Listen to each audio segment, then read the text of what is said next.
திருவாரூர் மாவட்டத்தில் உள்ள 4 சட்டமன்ற தொகுதியில் 95,925 வாக்காளர்கள் நீக்கப்பட்டுள்ளதாக தகவல் வெளியாகியுள்ளது. இறுதி வாக்காளர் பட்டியலின்படி திருத்துறைப்பூண்டி சட்டமன்ற தொகுதியில் 1,11,001 ஆண் வாக்காளர்களும் 1,14,348 பெண் வாக்காளர்களும் 14 இதர வாக்காளர்கள் உட்பட 2,25,363 வாக்காளர்கள் இடம்பெற்றுள்ளனர். இதன்படி மன்னார்குடி சட்டமன்ற தொகுதியில் 1,12,530 ஆண் வாக்காளர்கள், 1,19,401 பெண் வாக்காளர்கள், 4 இதர வாக்காளர்கள் உட்பட 2,31,935 வாக்காளர்கள் இடம்பெற்றுள்ளனர்.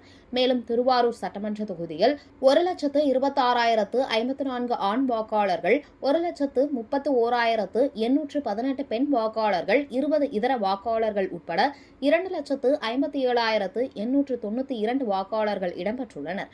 ஒட்டுமொத்தமாக திருவாரூர் மாவட்டத்தில் உள்ள 4 சட்டமன்ற தொகுதியில் 4,80,679 ஆண் வாக்காளர்கள், 4,98,919 பெண் வாக்காளர்கள், 54 இதர வாக்காளர்கள் உட்பட 9,79,652 வாக்காளர்கள் இடம்பெற்றுள்ளனர் என்பது குறிப்பிடத்தக்கது.